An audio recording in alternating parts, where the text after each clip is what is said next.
Retour au jardin. Première plantation sous les châssis. Pas grand-chose à en dire. Mais ce qui pousse à perpétuer ces gestes, dont mon enfance a été témoin. L'écrire en ce moment. Constater que le jardin familial tient autant de place en soi que le pavillon planté en bord de national. Là aussi qu'on s'est fait. Cet espace-là aussi qu'on porte.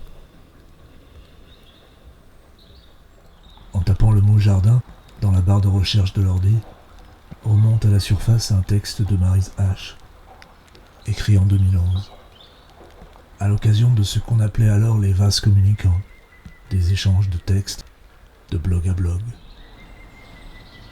Ça démarrait comme ça.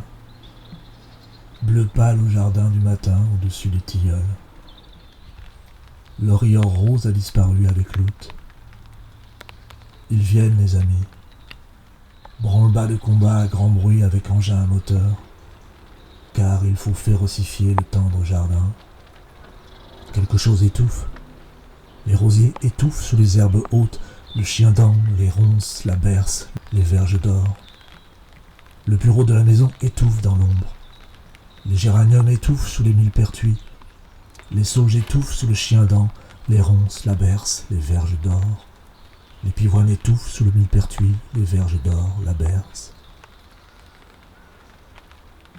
Et un peu plus loin, ce vers. Jardin, pays de l'enfance. Géographie intime qu'on promène avec soi. Ce vers, accompagné d'un lien qui pointe vers mon site. Je relis le texte. Il retrouve écho à ce que je travaille en ce moment. Jardin, terre d'enfance. Territoire premier où s'inventaient les jours. Territoire qu'on s'approprie. Empreinte que laissent ces cheminements en lieu clos. Habité par la fiction du jeu. Chef Apache au milieu des poireaux. Empreinte au-delà du souvenir. De celles qu'on porte ensuite, sans toujours savoir les lire. Alors écrire pour ça aussi.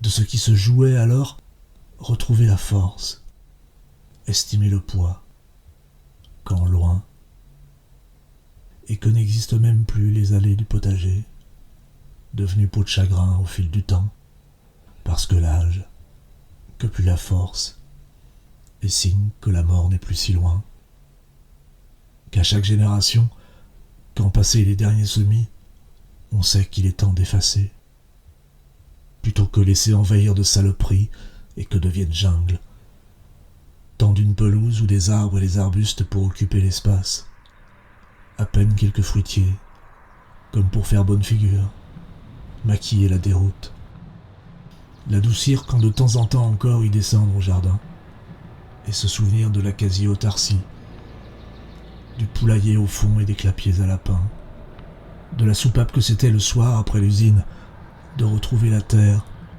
retrouver ce que savoir faire, et s'en nourrir.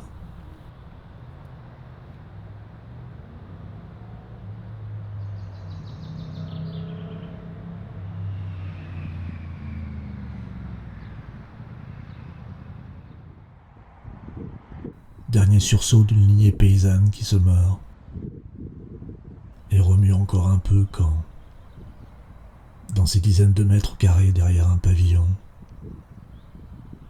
à 250 km de là, à ton tour tenté malgré tout.